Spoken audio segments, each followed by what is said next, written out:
नमस्कार विद्यार्थी मित्रांनो, मी माणिक बामणे तुम्हा सर्वांचं स्वराज्य एमपीएससी अकॅडमी या ऑनलाईन आणि डिजिटल प्लॅटफॉर्मवरती स्वागत करतो।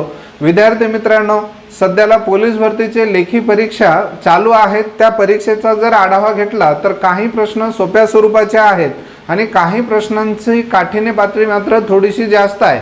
मग किती जास्त आहे म्हटलं तर ज्या प्रमाणामध्ये एमपीएससी कंबाइंडला क्वेश्चन येतात त्या पद्धतीचे 3-4 प्रश्न आपल्याला पोलीस भरतीमध्ये आढळून येतात। मग आपल्याला त्या प्रश्नांचं उत्तर सोडवण्यासाठी काय करायचं नेमकं म्हटलं तर आपण अभ्यास करत असताना थोडंसं डेप्थमध्ये करणे नंबर 1 आणि नंबर 2 जास्तीत जास्त अवघड प्रश्नांचा किंवा थोडेसे मोठ्या स्वरूपाचे जे प्रश्न आहेत त्या प्रश्नांचा जास्तीत जास्त सराव केलं की ते प्रश्न मात्र काय अवघड जाणार नाहीत।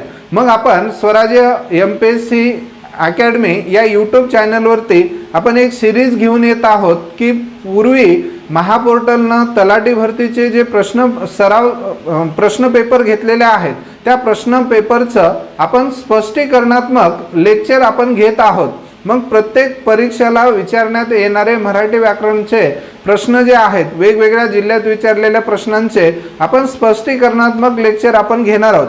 तर तुम्ही जर चॅनलला नवीन असाल तर चॅनलला मात्र सबस्क्राइब करायला विसरू नका, जेणेकरून आम्ही नवीन जे व्हिडिओ बनवणार आहात ते व्हिडिओ तुम्हाला अगदी फ्री ऑफ कॉस्टमध्ये यूट्यूबला पाहायला मिळणार आहेत। मग आपण या स्वराज्य एमपीएससी अकॅडमी या डिजिटल प्लॅटफॉर्मवरती वेगवेगळे बॅचेस लॉन्च केलेले आहोत। मग आता ते बॅचेस कोणकोणते आहेत असं म्हटलं तर बघा, पोलीस भरतीची एक सराव पेपर म्हणजे पोलीस भरतीची एक बॅच आपण ऑनलाईन काढतोय आणि त्या बॅचची मात्र फीस सुद्धा बरीच कमी ठेवण्यात आलेली आहे आणि त्या बॅचला शिकवण्यासाठी अनुभवी आणि तज्ञ शिक्षक आहेत। मग यामध्ये पाहायला गेलं तर मराठी व्याकरण मी स्वतः शिकवणार आहे, त्यासोबतच गणित आणि बुद्धिमत्ता या विषयासाठी शिंदे सर आहेत, अगदी बेसिक पासून शिकवतात। त्यानंतर इंग्रजी व्याकरणसाठी आता हे पोलीस भरतीला इंग्रजी व्याकरण नाही आहे, ओके। मग कावडे सर भूगोल आणि इतिहास या विषयासाठी हे विषय शिकवणार आहेत आणि राज्यघटना आणि पंचायत राज हे जे विषय आहेत ते कचरे सर आपल्याकडे घेणार आहेत आणि चालू घडामोडी हा जो विषय आहे तो नवनाथ कांबळे सर घेणार आहेत। म्हणजे एकंदरीत पाहायला गेलं तर आपल्याकडे अनुभवी टीचर आहेत आणि तेच तुम्हाला त्या पोलीस भरतीच्या बॅचला शिकवणार आहेत। मग त्यासोबतच आपली वनरक्षक बॅच आहे, त्यानंतर तलाठी भरतीची एक बॅच आहे, ओके। मग या बॅचेसला अनुभवी टीचर आपल्याकडे आहेत। मग ते बॅचेस मात्र जर कोणाला ऑनलाईन बॅच जॉईन करायचं झालं तर प्ले स्टोअरवरती जाऊन आपलं स्वराज्य एमपीएससी अकॅडमी हे ॲप आहे, हे ॲप डाउनलोड करा। मग मात्र आपल्याला ती बॅच परचेस करता येईल किंवा घेता येईल, ओके। मग आजच्या तासिकेला आपण तलाठी भरती 2020ला सातारा जिल्ह्याची जी तलाठी भरती झालेली आहे त्या पेपरचं आपण स्पष्टीकरणात्मक लेक्चर घेणार आहोत। मग आता या पेपरचं जर ॲनालिसिस पाहिलं तर बरेचसे प्रश्न हे शब्दसंग्रहावरती आहेत आणि बाकी 70% प्रश्न हे ग्रामर या भागावरती आहेत। मग त्या पेपरचं आपण अगदी बारकाईनं आणि हळूवार पद्धतीनं व्यवस्थित समजून घेऊ ते प्रश्न आणि त्यांचे उत्तर जास्तीत जास्त देण्याचा प्रयत्न आपल्याला करायचा आहे। मग आता ह्या पेपरकडे जात असताना मी तुम्हाला सर्वप्रथम सांगतो की हे प्रश्न बोर्डावर घेतल्यानंतरनं या प्रश्नांचं उत्तर अगोदर माइंडमध्ये या 4 पैकी योग्य कोणता आहे हे आणण्याचा प्रयत्न करा। जरी नाही आलं तर मी तर सांगणारच आहे। मग पहिला प्रश्न आपण घेऊया, कार्यालयीन पत्रव्यवहारामध्ये खालीलपैकी कोणत्या बाबींचा समावेश होत नाही म्हटलंय, ठीक आहे। मग आता उद्या चालून तुम्हाला जॉब लागल्यानंतर तुम्ही कार्यालयामध्ये जाणारच आहात। मग पत्रव्यवहार करत असताना मग कार्यालयीन व्यवहारासाठी खालीलपैकी कोणता पत्रव्यवहार आपण करत नाही असं सांगितलेलं आहे। मग या 4ही पर्यायाकडे बघितल्यानंतर यापैकी योग्य उत्तर कोणतं असेल हे थोडंसं आपल्याला समजून घ्यायचं आहे। मग कार्यालयीन पत्रव्यवहारामध्ये खालीलपैकी कोणत्या बाबीचा समावेश होत नाही म्हटलंय। मग नाही म्हटल्यानंतर 4 पैकी 3 होणार आहेत आणि 1 मात्र होणार नाही। मग कोणतं चुकीचा पर्याय आहे ते शोधायचं आहे। मग ज्ञापन याचा मात्र आपण वापर करतो कार्यालयीन कार्यासाठी, त्यासोबतच नोटीस सुद्धा आपण काढत असतो कार्यालयीन व्यवहारासाठी। त्यानंतर भित्तीपत्रक याचाही वापर करत असतो, मग करत कोणता नाही तर अर्धशासकीय पत्र जे आहेत त्याचा मात्र आपण काय करत नाही, वापर करत नाही. मग खालीलपैकी कोणतं होत नाही म्हटलं तर अर्धशासकीय पत्र जे आहे त्याचा वापर मात्र कार्यालयीन कामकाजासाठी होत नाही. मग चुकीचा पर्याय शोधा म्हटलंय, मग 3 बरोबर कोणते हे अगोदर कळलं पाहिजे, मगच आपल्याला चुकीचं कोणतं शोधता येईल. सोपे प्रश्न आहेत, फक्त व्यवस्थित अभ्यास आणि त्यानंतर व्यवस्थित वाचन पाहिजे, मग मात्र त्या प्रत्येक प्रश्नांची उत्तरं तुम्हाला आरामशीर येतात. मग आता पुढील प्रश्न बघूया. तर पुढील प्रश्न बघा काय म्हणतोय की मराठी भाषेत किती स्वर आहेत, मराठी भाषेत किती स्वर आहेत असं म्हटलंय. मग याच ठिकाणी हा प्रश्न असा सुद्धा झाला असता मित्रांनो की पुढे एकूण मराठीमध्ये आधुनिक स्वर किती आहेत असंही म्हटलं तरी चाललं असतं, आणि या दोन्ही प्रश्नांची उत्तरं किती येणार आहेत. आता सद्यस्थितीमध्ये किती स्वर आहेत तर 14 स्वर आहेत. मग पूर्वी किती होते म्हटलं तर पूर्वी 12 स्वर होते, सध्याला मात्र किती स्वर आहेत, 14 स्वर आहेत. मग 12 मध्ये 2 कोणते स्वर वाढले म्हटलं तर इंग्रजी भाषेच्या माध्यमातून 2 स्वर आलेले आहेत. नंबर 1 आहे ॲ आणि दुसरा आहे अ. हे 2 स्वर इंग्रजी भाषेच्या माध्यमातून मराठी भाषेमध्ये आलेले आहेत. या दोन्ही स्वरांना कोणी आणलं असं जर म्हटलं तर अरविंद मंगरुळकर, अरविंद मंगरुळकर. आता यांनी या 2 वर्णांचा अभ्यास केला, या 2 इंग्रजी स्वरांचा अभ्यास केला आणि हे 2 स्वर मराठी वर्णमालेमध्ये आणा किंवा यांना मराठी वर्णमालेमध्ये समायोजन करा असं सर्वप्रथम मागणी कोणी केली, अरविंद मंगरुळकरांनी. मग मराठी व्याकरणमध्ये पूर्वी 12 स्वर होते, या 2 स्वरांना आणण्याचं मुख्य कारण काय, ह्या आ आणि अ या 2 वर्णांचा उच्चार मराठी भाषिक व्यक्ती इंग्रजी शब्दांचा उच्चार करताना या 2 स्वरांचा उच्चार नकळत होतो. उदाहरणामध्ये सांगलं तर बघा, तुम्ही बाजारातून काय आणत आहात असं म्हटलं तर बरेच जण काय म्हणतात, ॲपल आणत आहे असं म्हणतात. त्यासोबतच आपले स्वराज्य एमपीएससी अकॅडमी ऑनलाईन काय आहे, ॲप आहे. मग ॲपल आणि ॲप म्हणत असताना त्यामध्ये कोणत्या स्वरांचा उच्चार करतोय आपण, ॲचा. मग हे ॲ नावाचे जे स्वर आहेत इंग्रजी स्वर आहेत, पण मराठी भाषेमध्ये यांचा उच्चार आपण करतो, म्हणून या स्वरांना मराठी वर्णमालेमध्ये समायोजन करावे अशी मागणी अरविंद मंगरुळकरांनी केली. त्यानंतर अचा वापर कुठं करतो म्हटलं तर कोणता महिना चालू आहे असं म्हटलं तर काय म्हणतात, हो ऑगस्ट महिना चालू आहे. त्यानंतर नोकरी तुम्हाला लागल्यानंतर कुठे आहेत तुम्ही असं म्हटलं तर आपण काय म्हणतो, ऑफिसमध्ये आहे असं म्हणतो. मग ऑफिस झालं, ऑगस्ट महिना हे म्हणत असताना आचा उच्चार आपल्या तोंडून होतो. मग मराठी भाषिक व्यक्ती असताना यांचा वापर सर्रास आपण करतो, म्हणून या 2 वर्णांना मराठी वर्णमालेमध्ये स्थान द्या असं अरविंद मंगरुळकरांनी म्हटलं आणि याला मान्यता मिळाली 6/11/2009 म्हणजे 6 नोव्हेंबर 2009ला या 2 वर्णांना मराठी वर्णमालेमध्ये मान्यता मिळाली. मग परीक्षेला प्रश्न असा आलेला आहे की मराठी भाषेत किती स्वर आहेत, पूर्वी 12 होते, 2 वाढले 14 झाले. मग 2 कोणते वाढले, ॲ आणि अ हे मूळचे कोणते स्वर आहेत, इंग्रजी स्वर आहेत. यांना मराठी वर्णमालेत कोणी आणलं, अरविंद मंगरुळकरांनी आणलं. आणि ॲ आणि अ पासून बनणारे शब्द कोणते, ॲपल आहे, ॲप आहे, ऑगस्ट आहे, ऑफिस आहे. व्यंजनांपासून बनलेले शब्द म्हटलं कॅप्टन आहे, कॉलेज आहे, काँग्रेस आहे. त्यासोबतच बरोबर असे वेगवेगळे शब्द मराठी भाषेमध्ये आपण इंग्रजी भाषेतले वापरतो, म्हणून या 2 वर्णांना मराठी वर्णमालेमध्ये स्थान मिळालेलं आहे. मग आता पुढल्या प्रश्नांकडे जाऊ मित्रांनो.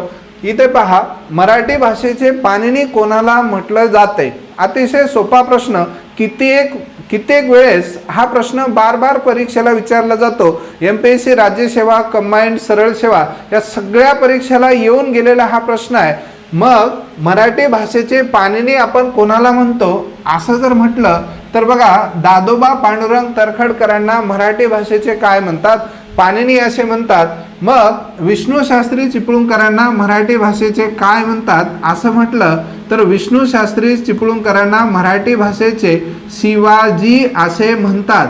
मग असे टोपण नावं आपल्याला माहिती असावं. विष्णू शास्त्री चिपळूणकरांच्या वडिलाचे नाव काय? कृष्ण शास्त्री चिपळूणकर. कृष्ण शास्त्री चिपळूणकर यांना सुद्धा टोपण नावं आहेत. यांना मराठी भाषेचे परत काय म्हटलं जाते? जॉन्सन असे म्हणतात. मराठी भाषेचे जॉन्सन असे म्हणतात आणि यांनाच मराठी भाषेचे बृहस्पती असे सुद्धा म्हटलं जाते. मग हे जे टोपण नावं आहेत, दादोबा पांडुरंग तरखडकरांना मराठी भाषेचे काय म्हटलं जाते? पाणिनी. विष्णू शास्त्री चिपळूणकरांना मराठी भाषेचे काय म्हणतात? शिवाजी असे म्हणतात. आणि कृष्ण शास्त्री चिपळूणकरांना मराठी भाषेचे जॉन्सन आणि बृहस्पती असे म्हणतात. असे जे प्रश्न आहेत या प्रश्नांचे उत्तरं आपल्याला आले पाहिजे आणि बरेच वेळेस हे प्रश्न वारंवार विचारले जातात. मग त्यांना मराठी भाषेचे पाणिनी असे कोणी म्हटलं, असं जरी म्हटलं तरी सुद्धा या प्रश्नांचे उत्तर आले पाहिजे. मग यांना मराठी भाषेचे पाणिनी असे कोणी म्हटलं तर लोकहितवादी. लोकहितवादी यांनी मराठी भाषेचे पाणिनी असे कोणाला म्हटलं? दादोबा पांडुरंग तरखडकरांना म्हटलंय. लोकहितवादी यांचे पूर्ण नाव काय असं जरी विचारलं तरी सुद्धा तुम्हाला प्रश्नांचे उत्तर आले पाहिजे. गोपाळ हरी देशमुख. गोपाळ हरी देशमुख यांना लोकहितवादी असे म्हणतात. म्हणजे आपण अभ्यास करत असताना चौफेर अभ्यास करायचं. बरं, चौफेर कशाही टाईपचा प्रश्न आला, टोपण नाव विचारलं, पूर्ण नाव विचारलं, त्याला कोणी नाव दिलं, ह्या सगळ्या प्रश्नांची उत्तरं तुम्हाला जेव्हा येतील तेव्हा प्रश्न कितीही फिरून आला तरी सुद्धा तुम्हाला उत्तरं येतात. मग मराठी व्याकरण याचे 25 प्रश्न असले तर 25 पैकी साधारण 24 ते 25 मार्क आपल्याला पडावे. अशा पद्धतीने आपण जेव्हा अभ्यास करतो तेव्हा मात्र रिझल्ट 100% आपला आरामात येतो. पुढल्या प्रश्नांकडे चला. प्रश्न काय म्हणतोय बघा. तुमच्या वडिलांचा उल्लेख करताना कोणते वचन वापराल? ओके, तर आता डोक्यात एक ठेवा, वचन म्हणजे काय? बरं, वचन म्हणजे काय तर नामाच्या अंगी संख्या सुचविण्याचा जो गुणधर्म असतो त्याला आपण काय म्हणतो? वचन असे म्हणतो. एकूण वचन किती आहेत? 2 वचन आहेत, एक वचन आणि अनेक वचन. मग हे 2च वचन आहेत. मग हे 2 वचन असताना आपण कधी कधी परत काय करतो? एखाद्याला आदर देतो. बरोबर, एखाद्याला आदर देतो आणि आदराच्या ठिकाणी एक वचन आणि अनेक वचन आपण वापरतो. उदाहरणामध्ये आपल्या शाळेचे मुख्याध्यापक आहेत आणि त्यांनी जर समजा आपल्याला भेटण्यासाठी घरी आले किंवा आपल्या ऑफिसला आले तर आपण असं कधी म्हणतो का तू कधी आलास? नाही, तर आपण काय म्हणतो? तुम्ही कधी आलात. मग आपण जेव्हा द्वितीय पुरुषी बोलत असतो तेव्हा एक वचनामध्ये तू, अनेक वचनामध्ये तुम्ही असं वापरायला पाहिजे. पण एखाद्याला आदर दिलो तर मात्र आपण काय करतो? तुम्ही वापरतो. तिथं भलेही एक वचन असेल तरी. आपले स्वतःचे वडील जर आले, तू कधी आलास असं म्हणतो का? नाही, तर काय म्हणतो? तुम्ही कधी आलात असं म्हणतो. मग तुम्ही हे खरं पाहायला गेलं तर अनेक वचने आहे. पण अनेक वचने वापरत असताना आदरार्थी आपण काय वापरलंय? अनेक वचने वापरलंय. मग बरेच जण याचं उत्तर अनेक वचन वापरतो असं म्हटलं जाते. बघा, तुमच्या वडिलांचा उल्लेख करताना कोणते वचन वापराल तर अनेक वचन आपण वापरतो. बरोबर, काय वापरतो? अनेक वचन. पण कसलं अनेक वचन वापरतो? आदर देऊन अनेक वचन वापरतो. म्हणून याचं करेक्ट उत्तर कोणतं येते? नंबर 4 आदरार्थी अनेक वचन असं येते. म्हणून अनेक वचन मात्र दुसरं येत नाही. कारण वडील हे कायमस्वरूपी एक वचनीच असतात. अनेक वचनी कोणाचेही वडील नसतात. म्हणून आदरार्थी अनेक वचनी हे उत्तर अगदी बरोबर आहे. ठीक आहे. मग वचन किती म्हटलं तर किती वचन हो? एक वचन. बरं, आणि दुसरं कोणतं वचन? अनेक वचन. वचनाचे मुख्य किती प्रकार म्हटलं तर 2च प्रकार, एक वचन आणि अनेक वचन. एखाद्याला आदर देऊन आपण काय करतो? आदरार्थी वचन देत असतो. ठीक आहे, आदरार्थी वचन देत असतो. म्हणून एक वचन आणि अनेक वचन हे ओळखायचं कसं म्हटलं तर एक आणि अनेक असं उच्चार करू आपल्याला ओळखायचं आहे. कसं म्हटलं तर बघा, इथं म्हणत असताना एक मुलगा, अनेक मुले. बरोबर, एक घोडा, अनेक घोडे. त्यानंतर एक कुत्रा, अनेक कुत्रे. मग एक आणि अनेक सुरुवातीला लावून जेव्हा उच्चार करशाल तेव्हा एक वचन आहे का अनेक वचन आपल्याला लगेच कळणार आहे. मग हे वचन या टॉपिकवरचा हा प्रश्न होता. पुढल्या प्रश्नांकडे जाऊ. बघा, मराठी शब्दांच्या एकूण किती जाती आहेत? मग इंग्रजीमध्ये आणि मराठीमध्ये शब्दांच्या जाती मात्र किती आहेत? फक्त 8च आहेत. पार्ट ऑफ स्पीच 8 आणि मराठीमध्ये शब्दांच्या जाती किती आहेत? 8 आहेत. मग 8 शब्दांच्या जातीचे 2 प्रकारामध्ये विभाजन होते. नंबर 1 विकारी शब्द जाती आणि नंबर 2 कोण आहेत? अविकारी शब्द जाती आहेत. मग शब्दांच्या जाती एकूण किती म्हटलं तर 8, त्यातले 4 विकारी आहेत, 4 अविकारी आहेत. विकारी शब्दांच्या जातीला सव्यय म्हणतात, अविकारी शब्दांच्या जातीला अव्यय म्हणतात आणि विकारी शब्दांच्या जातीला सविभक्तिक म्हणतात आणि अविकारी शब्दांच्या जातीला अविभक्तिक असे सुद्धा म्हणतात. मग शब्दांच्या जाती एकूण किती? 8. विकारी 4 कोणते? तर नाम, सर्वनाम, विशेषण, क्रियापद. अविकारी कोणते? क्रियाविशेषण, अव्यय, शब्दयोगी अव्यय, उभयान्वयी अव्यय. हे 4 आणि हे 4 विकारी अविकारी 4 आणि 4 8 शब्दांच्या जाती आहेत. तर पुढल्या प्रश्नांकडे चला. ओके, भावाचक नामाचा पर्याय निवडा. मग भावाचक नामाचा पर्याय निवडा म्हटलं की भावाचक नाम आपण कोणाला म्हणतो हे अगोदर माहिती पाहिजे. मग शब्दांच्या जाती 8 आहेत. त्यातली पहिली शब्दजात आहे नाम. नामाचे मुख्य 3 प्रकार: सामान्य नाम, विशेष नाम, भावाचक नाम. भावाचक नाम आपण कोणाला म्हणतो? जी नामे डोळ्यांनी पाहता येत नाही, स्पर्श करता येत नाही, चव घेता येत नाही, अशा नामांना आपण भावाचक नाम असे म्हणतो. त्यासोबतच व्यक्ती, वस्तू, पदार्थ, ठिकाण व प्राणी इत्यादीमधील गुणधर्मांना दिलेल्या नावाला आपण काय म्हणतो? भावाचक नाम म्हणतो. मग या 4 पर्यायापैकी भावाचक नाम कोणता आहे ते आपल्याला ओळखायचं आहे. तर गांभीर्य, शौर्य आणि चातुर्य या तिन्ही पर्यायाला कोणता प्रत्यय लागलेला आहे? य प्रत्यय लागलाय. गंभीर याला य, शूर याला य आणि चतुर याला य प्रत्यय लागून मग हे काय बनलेत? भावाचक नाम बनलेले आहेत. त्यासोबतच कृष्णा, हिमालय आणि नर्मदा हे विशेष नाम आहे. मुलगा, कुत्रा आणि साखर हे सामान्य नाम आहे. त्यानंतर नदी, पुस्तक आणि काल्पनिक हे सुद्धा कोण आहे? सामान्य नाम आहे. योग्य उत्तर कोणतं म्हटलं तर गांभीर्य, शौर्य आणि चातुर्य हे तिन्ही पर्याय हे भावाचक नामाचे आहेत. प्रश्न सोपेच असतात, पण सोपे कधी? जेव्हा तुमचा उत्तम अभ्यास असतो तेव्हाच ते प्रश्नांचे उत्तर सोपे होतात. अन्यथा सोपे प्रश्न सुद्धा अभ्यास नसताना अवघड होत जातात. त्यासाठी अभ्यास करत असताना जिद्दीने आणि मेहनतीने योग्य दिशेने जर अभ्यास केला तर 100% कुठलाही प्रश्न तुम्हाला अवघड किंवा जड जाणार नाही, याची 100% मी खात्री देतो. पुढल्या प्रश्नांकडे चला मित्रांनो.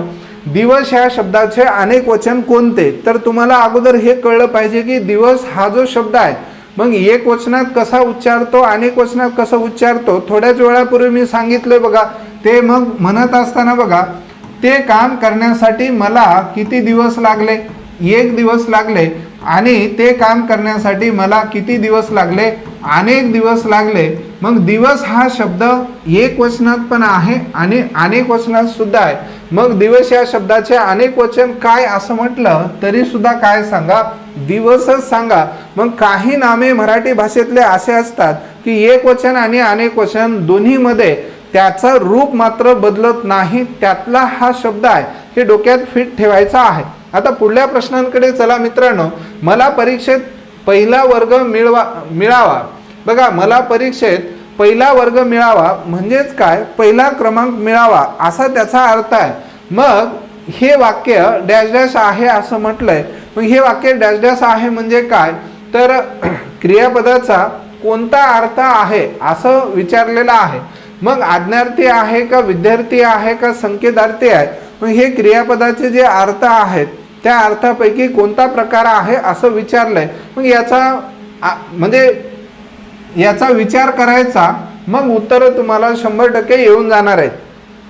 मग मला सांगा या प्रश्नाचं नेमकं उत्तर काय येईल हो मित्रांनो? बरोबर, मला परीक्षेत पहिला वर्ग मिळावा. मग हे पहिला वर्ग मिळावा हे त्याची काय आहे? तर इच्छा आहे. बरोबर, काय आहे? इच्छा आहे. आणि परत तो काय लावतोय? तर्क लावतोय. मग इच्छा असेल, तर्क असेल, त्यानंतर शक्यता असेल. बरोबर, मग इच्छा, तर्क, शक्यता, त्यानंतर योग्यता, बरोबर, योग्यता, त्यानंतर ना परत कोण आहे, चिंता आहे, बरोबर. हे जर अर्थ स्पष्ट होत असेल तर मला परीक्षेत पहिला वर्ग मिळावा.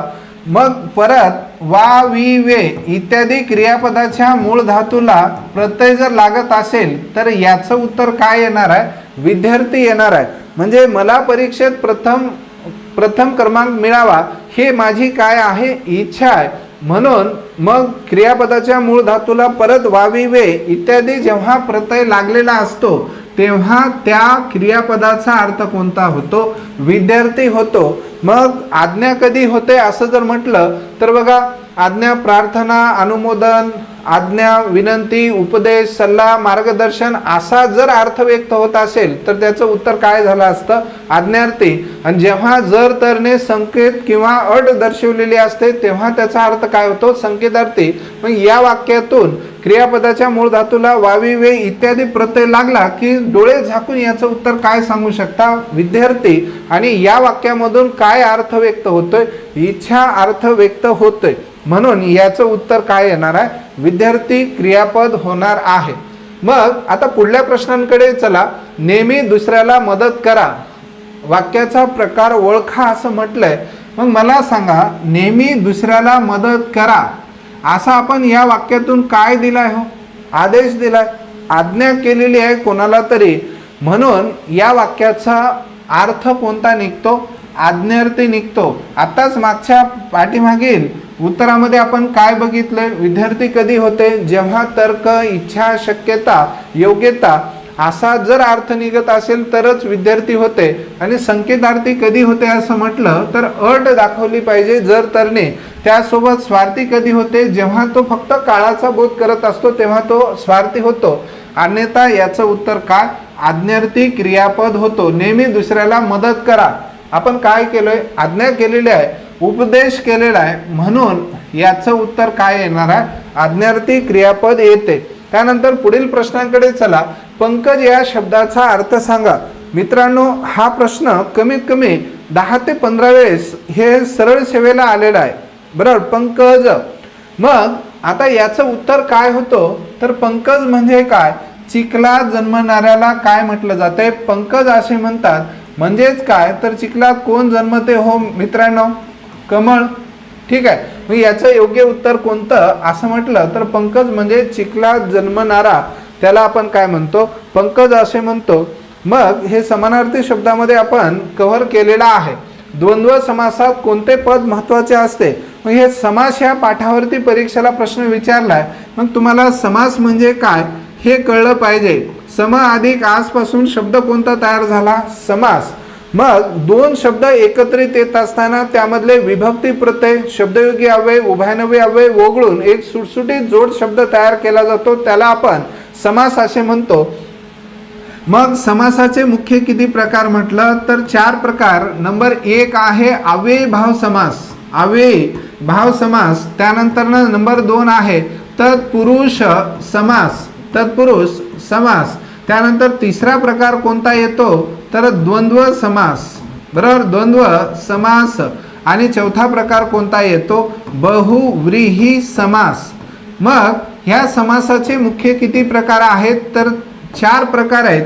मग हे 4ही प्रकार ओळखत असताना यामध्ये मुख्य भेद काय आहे, अव्ययीभाव समासामध्ये पहिले पद महत्त्वाचे असते आणि त्यासोबत तत्पुरुष समासामध्ये दुसरे म्हणजे 2 शब्द जे एकत्रित येत असतात त्यातले दुसरा शब्द महत्त्वाचा असतो. आणि द्वंद्व समासामध्ये कोणते पद महत्त्वाचे असतात तर 2 शब्द जे एकत्र येतात ते दोन्हीच्या दोन्ही शब्द महत्त्वाचे असतात, त्याला आपण द्वंद्व समास असे म्हणतो. बहुव्रीही समासामध्ये दोन्ही पदे महत्त्वाचे नसून तिसरेच पद महत्त्वाचे असते म्हणजे अन्य पद महत्त्वाचे असते, त्याला आपण काय म्हणतो, बहुव्रीही समास. अतिशय सोपा प्रश्न.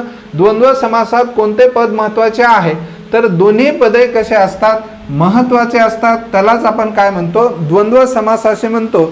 मग आता आपल्याला पुढल्या प्रश्नांकडे जायचं आहे बघा. ओके, खालीलपैकी संयुक्त स्वर कोणते. मग स्वरांचे जे मुख्य प्रकार आहेत बघा, ऱ्हस्व स्वर, दीर्घ स्वर, संयुक्त स्वर. मग संयुक्त स्वर म्हणजे काय ते समजून घ्या. दोन किंवा दोनपेक्षा अधिक स्वरांपासून बनलेल्या स्वरांना आपण काय म्हणतो? संयुक्त स्वर असे म्हणतो. मग संयुक्त स्वर एकूण किती आहेत? 4 आहेत. मग हे 4 कोणकोणते म्हटलं तर अय आहे, आय आहे, परत अव आहे आणि शेवटचा कोण आहे? अव औषधीचा आहे. हे चारही स्वर दोन दोन किंवा दोनपेक्षा अधिक स्वरांपासून बनलंय. मग अय हा स्वर याचा उच्चार करून बघा. अ अधिक ह्रस्व ई किंवा दीर्घ ई पासून बनलेला आहे आणि आय हा स्वर आ अधिक ह्रस्व ई किंवा दीर्घ ई पासून बनलाय. अव हा स्वर अ अधिक ह्रस्व उ किंवा दीर्घ उ आणि अव हा स्वर आ अधिक ह्रस्व उ किंवा दीर्घ उ पासून बनलाय. मग हे 4 स्वर हे दीर्घ स्वर आहेत. मग इथं प्रश्न काय बरं, हे चारही स्वर हे कसले? संयुक्त स्वर आहेत. मग इथं प्रश्न काय विचारलाय? खालीलपैकी संयुक्त स्वर कोणते आहेत असं म्हटलंय. मग इथं जोड्या दिलेल्या आहेत. अ आणि आ सजातीय स्वर आहेत. ई सजातीय स्वर आहेत. अव सजातीय स्वर आहे. अम आणि आ हे स्वरादी आहेत. तिकडे नाही जायचं आपल्याला. तर ह्रस्व स्वर, दीर्घ स्वर, संयुक्त स्वर. मग यातले संयुक्त स्वर कोणते आहेत? तर या 4 पैकी कोण दिसायले तुम्हाला पर्यायमध्ये? तर अव आणि अव हे जोडी दिसत आहे, म्हणून याचं उत्तर कोणतं येणार आहे? अव आणि अव. पर्याय क्रमांक कितवा? 3रा. मग याचं उत्तर येण्यासाठी तुम्हाला फक्त स्वरांचे मुख्य प्रकार माहीत पाहिजे. ह्रस्व, दीर्घ, संयुक्त. मग संयुक्त म्हणजे काय? तर 2 किंवा 2पेक्षा अधिक स्वरांपासून बनलेल्या स्वरांना आपण काय म्हणतो? संयुक्त स्वर असे म्हणतो. मग संयुक्त स्वर पर्याय क्रमांक कितवा आहे? 3रा आहे. ओके, आता आपल्याला पुढल्या प्रश्नांकडे चला. खालीलपैकी विरुद्धार्थी शब्द ओळखा म्हटलंय. विरुद्ध अर्थाचा कोणता आहे तेवढाच आपल्याला काय करायचा आहे? शोधायचा आहे. मग उपकार म्हटलंय. उपकार म्हणजे केलेल्या उपकारांची जाणीव ठेवणारा आणि याचा विरुद्धार्थी कोणता आहे? अपकार आहे, म्हणजे वाईट कृत्य करणारा. मग याचा विरुद्धार्थी शब्द कोणता आहे असं म्हटलं तर काय सांगायचं आहे? अपकार सांगायचा आहे. आता आपल्याला नेक्स्ट प्रश्नांकडे जायचं आहे. बघा, खालीलपैकी समानार्थी शब्द कोणता आहे असं म्हटलेलं आहे. मग शब्द दिलाय, त्याचा कोणता शब्द शोधा म्हटलाय? समानार्थी शब्द शोधा असं म्हटलेलं आहे. मग वल्लरी, बरोबर, याचा विरुद्धार्थी काय याचा समानार्थी शब्द कोणता आहे असं म्हटलं तर उत्तर काय सांगता येईल? लता. वल्लरी आणि लता हे शब्द कसे आहेत? समानार्थी शब्द आहेत. ठीक आहे, आता पुढल्या प्रश्नांकडे चला. सोने या शब्दासाठी समानार्थी शब्द निवडा असं म्हटलंय. सोने आणि तांबे समानार्थी आहेत का? नाहीत. पर्याय गेला. सोने आणि हेम आहे का? तर आहे. पर्याय बरोबर. आणि सोने आणि लोह हे समानार्थी आहेत का? नाही. काष्ट म्हणजे ते पण नाही आहे. म्हणजे योग्य उत्तर शोधण्यासाठी अतिशय सोपा पर्याय आहे. कारण तांबे बघितल्यानंतर, लोह बघितल्यानंतर, काष्ट बघितल्यानंतर हे तिन्ही पर्याय नाहीत. लगेच आपल्याला समजून येते. मग सोने या शब्दासाठी समानार्थी शब्द कोणता? हेम हा शब्द समानार्थी आहे. आपल्याला कळलं पाहिजे. मित्रांनो, अभ्यास करत असताना परीक्षेला काय येते बरं आणि आपण काय वाचतोय याचं एकदा साम्य जुळलं किंवा हे जर आपल्याला कळलं तर आपल्याला आरामशीर प्रश्नांचे उत्तर म्हणजे फास्टमध्ये येऊन जातील. त्यासाठी समानार्थी शब्दावर परीक्षेला प्रश्न विचारत आहे, बरोबर. त्यानंतर विरुद्धार्थी शब्दावर विचारत आहे. त्यासोबतच एका शब्दाचे वेगवेगळे अर्थ जे आहेत ते पण परीक्षेला प्रश्न विचारतात. त्यासोबतच व्याकरणावर परीक्षेला प्रश्न असतात. ह्या सगळ्यांचा आपण जर ताळमेळ जुळवला तर मात्र आपल्याला जास्तीचे मार्क पडू शकतात. इथं प्रश्न काय विचारलाय बघा. खालील अलंकारिक शब्दासाठी दिलेल्या शब्दातून योग्य पर्याय निवडा असं म्हटलंय. मग अष्टपैलू असं म्हटलं की यालाच आपण ऑलराऊंडर असे म्हणतो. मग अष्टपैलू व्यक्तिमत्व म्हणजे काय? तो कसा असतो? सर्वगुण संपन्न असतो. प्रश्न बघितलं, 4 पर्याय बघण्याच्या अगोदर आपल्याला उत्तर कळले पाहिजे. अष्टपैलू, सर्वगुण संपन्न व्यक्तिमत्व असा लगेच अर्थ समजतो. मग आपण पुढल्या प्रश्नांकडे चला. भारुड हा रचना प्रकार कोणी रूढ केलेला आहे? भारुड हा रचना प्रकार कोणी रूढ केला आहे म्हणजे फेमस कोणी केलेला आहे असं म्हटलंय तर संत एकनाथ महाराजांनी भारुडांना मात्र काय प्रसिद्धी मिळवून दिलेली आहे. मग संत ज्ञानेश्वर भारुड रचना करत होते का? नाही, बरोबर. त्यानंतर तुकाराम, जनाबाई हे सुद्धा नाही. म्हणजे पर्याय कट करण्यासाठी आपल्याला लगेच बघितल्यानंतर समजलं पाहिजे. नामांच्या नंतर येणाऱ्या विशेषणाला डॅश डॅश असे म्हणतात. मग मला सांगा, एखादं नाम आहे, बरं, नामाबद्दल विशेष माहिती सांगणाऱ्या शब्दाला आपण विशेषण म्हणतो. मग ते वाक्यामध्ये नामाच्या नंतर जर आलं तर त्याला कसलं विशेषण असे म्हणतात. मग हे जे विशेषण आहे नामाच्या अगोदर, बघा, विशेषण नामाच्या अगोदर जर आलं तर त्याला आपण काय म्हणतो, आधी विशेषण असे म्हणतो. आधी विशेषण असे म्हणतो. आणि नामाच्या नंतर आल्यास विधी विशेषण म्हणतो. विधी विशेषण असे आपण त्याला म्हणतो. मग तुम्हाला हे कळलं पाहिजे की आधी या शब्दाचा अर्थ काय. आधी म्हणजे सोपं उत्तर आहे. आधी म्हणजे काय हो, अगोदर. आणि विधी म्हणजे काय, तर नंतर. मग इथं प्रश्न काय विचारलाय की नामाच्या नंतर येणाऱ्या विशेषणाला डॅश डॅश असे म्हणतात किंवा म्हणजे डॅश डॅश होय. तर नामाच्या नंतर येणाऱ्याला काय म्हटलं जाते, विधी विशेषण असे म्हणतात. विधी म्हणजे काय, नंतर. आधी म्हणजे काय, अगोदर. उदाहरणामध्ये बघा, बरोबर, उदाहरणामध्ये पांढरा खडू, बरोबर, पांढरा खडू. खडू आहे, खडू बद्दल विशेष माहिती सांगणारा शब्द सांगा. ह्यालाच आपण चॉकपीस म्हणतो, खडूला. बरोबर, खडू आहे पण कसला आहे हो, पांढरा आहे. हे जर म्हटलं, बरोबर, खडू, तो खडू पांढरा आहे, पांढरा आहे असं जर म्हटलं तर खडू आहे पण नेमका कसा आहे हो, पांढरा आहे. मग खडूच्या नंतर येणारा जो शब्द आहे तो खडूबद्दल अधिक माहिती सांगायला आहे, नंतर आलाय म्हणून याला विधी विशेषण. आणि हा खडूबद्दल अधिक माहिती सांगणारा शब्द अगोदर आलाय म्हणून याला आपण काय म्हणायचं, आधी विशेषण असं म्हणायचं. मग आता आपण पुढल्या प्रश्नांकडे चलू. हे विधी विशेषणाचा प्रश्न झालाय पहा. खालीलपैकी क्रियाविशेषण अव्ययाचा पर्याय निवडा. हा प्रश्न थोडासा वेगळ्या पद्धतीने विचारलाय, ते आपल्याला समजणं गरजेचं आहे. खालीलपैकी क्रियाविशेषण अव्ययाचा पर्याय निवडा असं म्हटलंय. मग दिलेल्या वाक्यामध्ये फिरत हा शब्द क्रियाविशेषण अव्यय आहे का, आहे. विजय आहे का, नाही, कारण तो नाम आहे. त्यांनी आहे का, नाही, तो सर्वनाम आहे. मग परत कोण आहे, नेहमी. हे दोन शब्द क्रियाविशेषण अव्यय आहेत. पण हा नेहमी शब्द मात्र सिद्ध क्रियाविशेषण अव्यय आहे. सिद्ध क्रियाविशेषण अव्यय आहे. सिद्ध क्रियाविशेषण अव्यय म्हणजे मूळचा क्रियाविशेषण अव्यय. आणि फिरत हा शब्द साधित क्रियाविशेषण अव्यय आहे. साधित याचा अर्थ काय होतो, दुसऱ्यांपासून साधलेलं. मग फिर हा जो शब्द आहे हा धातू आहे आणि धातूला परत कोणता प्रत्यय जोडलाय, त प्रत्यय जोडलाय. मग धातू साधित क्रियाविशेषण अव्यय, बरोबर, धातू साधित क्रियाविशेषण अव्यय हा शब्द होतो. म्हणून हा पर्याय चुकतो आणि योग्य उत्तर कोणता येतो, नेहमी हा शब्द मात्र कोण आहे, मूळचा क्रियाविशेषण अव्यय. कधी कधी अशाही स्वरूपाचे प्रश्न येतात की दोन पर्यायमध्ये असतात, त्यातला सिद्ध कोणता आणि साधित कोणता हे सुद्धा आपल्याला कळणं गरजेचं आहे. आता नेक्स्ट प्रश्नांकडे चला. बघा, कोणत्या विभक्तीला उपपदार्थ नाही असं म्हटलंय. कोणत्या विभक्तीला उपपदार्थ नाही असं म्हटलेलं आहे. मग आपल्याला कळलं पाहिजे की कोणत्या विभक्तीला उपपदार्थ नाही. तर प्रथमा या विभक्तीला उपपदार्थ नाही आहे. आता हे उपपदार्थ म्हणजे काय, तो शब्द वेगवेगळे अर्थ परत व्यक्त करतो आणि काही करत नाही. तर हे प्रथमा विभक्तीतले जास्तीत जास्त शब्द हे नामच असतात, म्हणून ते उपपदार्थ जास्त काही व्यक्त करत नाहीत. ओके, आता पुढल्या प्रश्नांकडे चला मित्रांनो. केवळ वाक्य करा म्हटलंय. ओके, केवळ वाक्य करा असं म्हटलंय. मग वाक्याचे प्रकार मुख्य किती आहेत, 3 आहेत. केवळ वाक्य, मिश्र वाक्य, संयुक्त वाक्य. मग मिश्र वाक्य कोणाला म्हणायचं, गौणत्व सूचक उभयनवी अव्ययांनी जोडलं पाहिजे.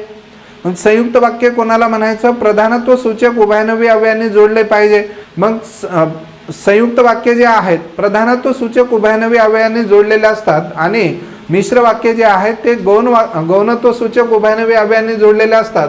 मग इथं काय केलेलं आहे, 2 वाक्य दिले. बरोबर, इथून पलीकडला एक अलीकडला एक, आणि हे दोन वाक्य एकत्रित करून केवल वाक्य करा म्हटलंय. केवल वाक्य म्हटलं की ज्या वाक्यामध्ये एकच उद्देश असतो आणि एकच विधेय असते अशा वाक्याला केवल वाक्य म्हणतात. म्हणजे दोन्ही एकत्रित आणत असताना उभयनवी अव्ययांचा वापर न करता वाक्य बनलं पाहिजे आणि त्या वाक्यामध्ये या उभयनवी अव्ययांचा गौणत्व किंवा प्रधानत्व सूचक उभयनवी अव्ययांचा वापर झालेला जमत नाही. मग तेव्हाच ते कोण बनतो, केवल वाक्य. मग पर्याय वाचून बघा. आज पाऊस आला म्हणून मी शाळेत येणार नाही, म्हणून हा उभयनवी अव्यय वापरलेला आहे, म्हणून तोही उत्तर गेला.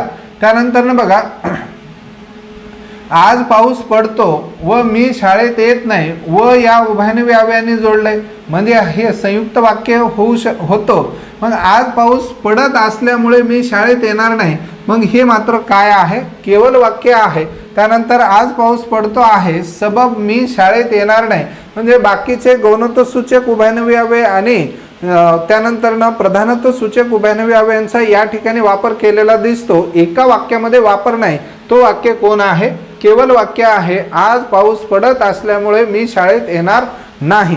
म्हणजे वाक्यांच्या प्रकारावरती परीक्षेला प्रश्न हमखास असतात. तर भाषा संस्कृती थोर एकच महाराष्ट्रा तुझी देखरे हे उदाहरण कोणत्या वृत्ताचे आहे. तर वृत्तावर प्रश्न आला आणि हमखास तलाठी भरतीला एक प्रश्न असतो म्हणजे असतो. पोलीस भरतीला आणि एमपीएससीला या वृत्त या पाठावरचे प्रश्न विचारत नाहीत. मग कधी कधी तलाठी भरतीला मात्र हमखासच असतात. मग कधी कधी तरच हे याचे प्रश्न सरळ सेवेला बाकी तलाठी सोडून इतर परीक्षेला असतात, अन्यथा नसतातच जवळपास. मग इथं काय विचारलेलं आहे बघा, हे कोणत्या वृत्ताचं उदाहरण आहे असं म्हटलंय. मग आपल्याला ठोकताळे माहिती पाहिजे की भाषा संस्कृती थोर एकच महाराष्ट्रात तुझी देखरे या दिलेल्या काव्यपंक्तीमध्ये किती अक्षरे आहेत हे कळलं पाहिजे. मग 1 2 3 4 5 6 7 8 9 10 11 12 13 14 15 16 17 18 19 म्हणजे दिलेल्या काव्यपंक्तीमध्ये एकूण किती अक्षरे आहेत, तर 19 अक्षरे आहेत. मग 19 अक्षरे येणारा वृत्तेचा प्रकार कोणता आहे, शार्दूल विक्रीडित आहे. आणि येती कोणत्या अक्षरावरती येते म्हटलं तर येती 12व्या, बघा येते कितव्या अक्षरावरती आलेली आहे, 12व्या अक्षरावरती आलेलं आहे. मग दिलेलं वाक्य हे कोणत्या वृत्ताचे आहे असं जर म्हटलं तर शार्दूल विक्रीडित या वृत्ताचे आहे असं म्हणायला काही हरकत नाही. तर याचं उत्तर कोणतं येणार आहे, शार्दूल विक्रीडित. एकूण 19 अक्षरे असतात आणि येते 12व्या अक्षरावरती असतं. ठीक आहे. त्यानंतर बघा, वाक्प्रचाराचा अर्थ ओळखा. वाक्प्रचार दिलेला आहे आणि त्याचा अर्थ ओळखा म्हटलंय. बावळी मुद्रा आणि देवळी निद्रा असं म्हटलेलं आहे. मग या वाक्प्रचाराचा अर्थ काय असं म्हटलं तर याचा उत्तर काय येतो, साधा पण व्यवहारात कसा व्यक्ती, चतुर व्यक्ती. आता बरेच जण साधे राहणीमान असतात पण व्यवहारामध्ये मात्र अतिशय चतुर असतात, त्यालाच काय म्हटलं जाते, बावळी मुद्रा पण देवळी निद्रा असं म्हटलं जाते. मग त्याचं उत्तर ते येणार आहे. स्वर संधीचा शब्द शोधा ओळखा असं म्हटलेलं आहे. मग आपल्याला स्वर संधी, व्यंजन संधी, विसर्ग संधी हे कळलं पाहिजे. स्वर अधिक स्वर आलं की स्वर संधी, त्यानंतर व्यंजन अधिक स्वर किंवा व्यंजन जर आलेला असेल, स्वर संधी, स्वर अधिक स्वर त्याला स्वर संधी म्हणतो. व्यंजन संधी, व्यंजन अधिक व्यंजन किंवा स्वर आलं तर व्यंजन संधी. त्यानंतर विसर्ग अधिक व्यंजन किंवा स्वर आलेला असेल तर त्याला आपण विसर्ग संधी असे म्हणतो. मग 4 उदाहरणं दिले, 4 पैकी स्वर संधीचा शब्द ओळखा असं म्हटलेला आहे. या प्रत्येक शब्दांची फोड करू बघा. मत अधिक ऐक्य, बरोबर, मत अधिक ऐक्य. पहिल्या शब्दाचा शेवटचा वर्ण कोण आहे, अ. दुसऱ्या शब्दाचा पहिला वर्ण कोण आहे, ऐ आहे. मग हे 2 वर्ण एकत्रित येऊन यांचा काय तयार होतो, ऐ तयार होतो. ऐ तयार होणे म्हणजे अक्षराला किती मात्रे येणे, 2 मात्रे. मत अधिक ऐक्य, तला आता किती मात्रे येणार, 2 मात्रे येणार. शब्द काय निर्माण होणार, मतैक्य. स्वर अधिक स्वर, सरळ सरळ डोळे झाकून कोणती संधी आहे, स्वर संधी आहे. मग बाकीचं काय आहे ते बघू आपण. उच्छेद, आता हे मतैक्य उत्तर भेटलं आपल्याला, तरी सुद्धा बाकीचे शब्द बघूया आपण. उत अधिक छेद, उत अधिक छेद. आता हे बघितल्यानंतर लगेच लक्षात येते की व्यंजन संधी आहे, कारण व्यंजन अधिक व्यंजन एकमेकांसमोर आलेले आहेत आणि व्यंजन संधीमध्ये त ची व्यंजन संधी आहे असं सुद्धा म्हणायला काही हरकत नाही.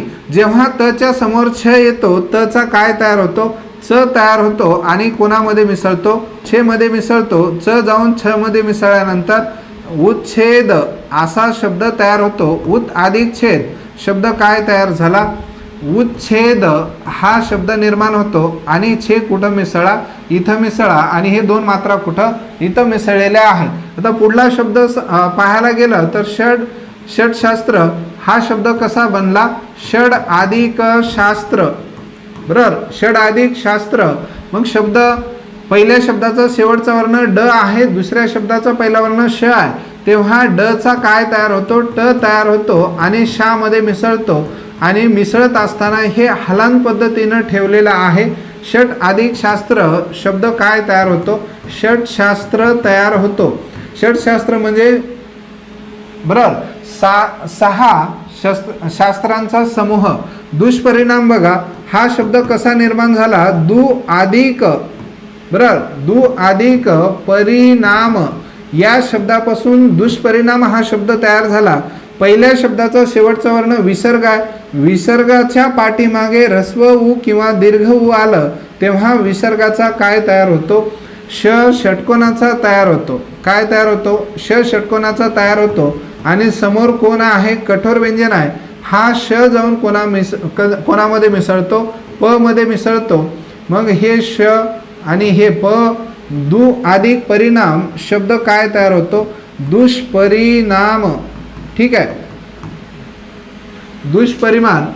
ओके, तर ह्याचा शब्द काय तयार झाला मित्रांनो, दुष्परिमाण हा शब्द निर्माण झालेला आहे. दु अधिक परिणाम शब्द काय तयार होतो, दुष्परिणाम हा शब्द तयार झालाय, निर्मिती झालाय. मग हा संधीचा कोणता प्रकार आहे, दुष्परिणाम म्हटलं तर विसर्ग संधी आहे. ओके, त्यानंतर षटशास्त्र हा जो शब्द आहे तो कोणता संधीचा प्रकार, व्यंजन संधी आहे. उत अधिक छेद हा सुद्धा कोण आहे, व्यंजन संधी आहे. मग स्वर संधीचा एकच प्रकार आहे, मतैक्य. ठीक आहे, आता आपल्याला प्रश्न बघितल्या उत्तर 5 सेकंदच्या 10 सेकंदाच्या आतमध्ये आपल्याला उत्तर आलं पाहिजे. येतात पण कधी, तुमचा अभ्यास उत्तम लागतो. आता इथं बघा, जो पूर्वी प्रश्न होऊन गेलेला आहे तोच प्रश्न रिपीट एकदा पुढल्या म्हणजे लास्टला विचारण्यात आलेला आहे, पण तिथं प्रश्नांचं स्वरूप थोडंसं वेगळं होतं. कार्यालयीन कामकाजासाठी कोणता पत्रव्यवहार केला जात नाही असं विचारलेलं होतं, तिथं हा पर्याय होता.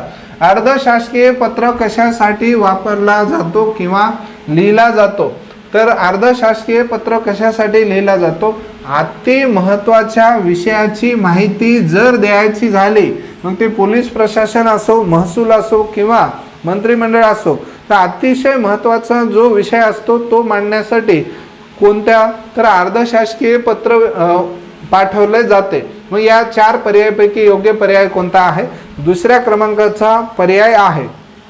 ओके, तर या ठिकाणी 25 प्रश्न समाप्त झालेले आहेत. मग हे सुरुवातीपासून हा व्हिडिओ आपण पाहिला, त्यामुळं स्वराज्य MPSC अकॅडमी ह्या यूट्यूब चॅनलकडून आणि त्यानंतर डिजिटल प्लॅटफॉर्मकडून तुम्हा सर्वांचं धन्यवाद या ठिकाणी व्यक्त करतो. आणि हा व्हिडिओ जर आवडला असेल तर नक्की सबस्क्राईब, कमेंट करायला मात्र विसरू नका. व्हिडिओला मात्र प्रत्येकाने लाईक करायचं आहे. आणि आज आपण इथे थांबू. हा भाग पहिला होता. तलाठी प्रश्न पेपर जे प्रिव्हाइस म्हणजे पूर्वी झालेले पेपर आहेत त्या पेपरचं स्पष्टीकरण आपण एक एक घेत जाणार आहोत. हा पहिला भाग होता, पहिला पेपर होता ज्याचं स्पष्टीकरणात्मक आपण विश्लेषण केलेलं आहे.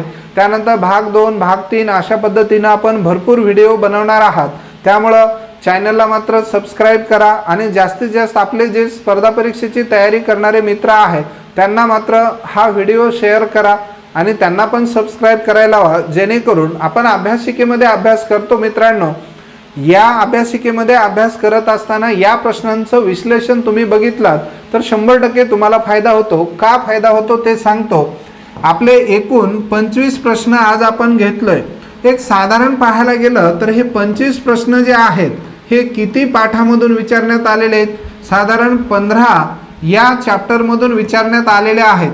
म्हणजे आज या 15 चॅप्टरला थोडंफार टच मिळालेला आहे. म्हणजे अशाच पद्धतीनं एक प्रश्न पेपर जर बघितला तर 15-20 चॅप्टर थोडेफार आपण टचमध्ये येतो. म्हणून प्रश्न पेपर विश्लेषण मात्र पाहायला विसरू नका आणि हे कमेंट मात्र तुम्हाला म्हणजे तुम्ही केल्याशिवाय राहणार नाही अशी मला खात्री आहे. आज आपण इथे थांबू. धन्यवाद. Good bye.